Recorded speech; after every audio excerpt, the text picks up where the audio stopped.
Hello dear friends, welcome to this program, our moments with God, our moments with the Word of God, our moments with the love, mercy and compassion of God, our moments also with the holy ones of God, the saints of God who have gone before us and who continue to inspire us, particularly if we are able to turn our attention onto our inner self. The holy ones can give us many examples, ample examples of how they led their life or how they changed from their previous life to the next better life as a holy life. And I also invite you to be co-missionaries with me by sharing the videos with your near and dear ones and also ask them to subscribe. And I thank you for that attempt and that help.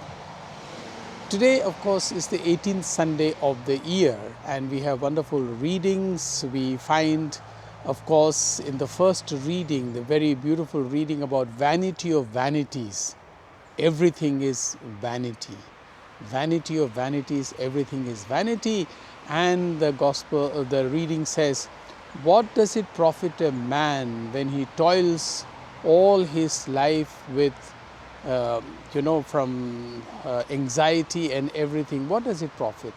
He takes nothing with him." This book is a small book, and I recommend that you read this book of Ecclesiastes. And in the gospel, Jesus is speaking about this rich man who had a big farm. You can see that in the background there are farms and also signs of vanity. All these vehicles that are passing by. I am recording this in Germany, and this is only one of the ordinary streets, but all the time the cars are running up and down. This is a sign of, yes, luxury. Germany is the richest country in Europe and has the best economy in Europe, and therefore you do see. But everywhere you go, there are only cars, cars, cars. I am recording this on the outskirts of Munich, where the BMW has its manufacturing unit, and you can see in the city one BMW better than the other or one Mercedes better than the other. People are only competing who can have a better or a bigger or a more flashy, luxurious car. This is some kind of vanity. And Jesus is reminding us about that man who did not think about his soul, but was only thinking about that he had a big farm that you can see maize in the background, and how he would break down his old barns, make new barns, and then he will sit and enjoy. And that night God told him, "You fool," he says, "you are planning all these things for your future, and tonight your soul will be taken away from you. What will be left?" This is what many people do not think about. They are only thinking about, maybe too much worried about money. As Ignatius of Loyola the other day had said, "What does it profit a man if he wins the whole world and loses his soul?" The first reading says, "What does it profit a man from all the toil that he puts in under the sun and all the anxiety that accompanies it?" And I think this is what many people are not really thinking about. Just like our political leaders, the BJP, I am sorry to bring this again into the politics, mainly because we are very upset with what they are doing to the minorities, particularly our nuns have been arrested in Chhattisgarh. Bail has been denied to them for no reason at all except to gain political power. Vanity, vanity of vanities, not just cars and barns and rich things. This greed for power.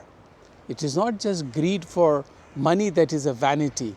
Greed for power, to remain in power and do all kinds of evil or do all kinds of tricks, whether you manipulate the voting machines, whether now as it is being done in Bihar for the coming elections, the SIR, they are having a total revision of the voters list, and Aadhaar card and everything is not acceptable. All kinds of documents, 11 documents. One of the judges seems to have said to the election commission that even he doesn't have all these papers that they are asking. But they are going ahead. Why? Because they want to stick to power and persecute the minorities. Against this, we have to raise our voice, because this is what Jesus also taught us. The first reading, Vanity of Vanities, even the second reading is all talking about knowing Christ, and if you know Christ, then everything counts, is nothing actually. And I think this is a very important message both for our souls, to turn to ourselves and look at what are our priorities, what are we running after.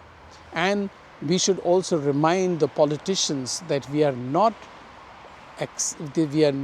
ready to accept their persecution of the minorities, and they must release the nuns. I was very happy to read, though I am in Germany right now, I was very happy to read so many places they have demonstrated and given memorandum to the collector or to the chief minister, and they are continuing to hold their voices, demonstrations against such injustices. Let us turn our attention to ourselves and take the government also to task. Let us not allow them to have their ideology of hatred coming from Hitler and against the minorities, as he completely destroyed the Jews. The RSS, the Bajrang Dal and the BHP, who are supported by the political party, the BJP, they are all against the minorities. Has the Prime Minister opened his mouth? Has any of the important minister opened his mouth? I saw that Priyanka Gandhi, of course, raised her voice against these atrocities. Let us, of course, pray, but not forget to raise our voice against these injustices. And if you like, you may please be co-missionaries with me by sharing the videos. And remember this vanity of vanities, all is vanity. Thank you.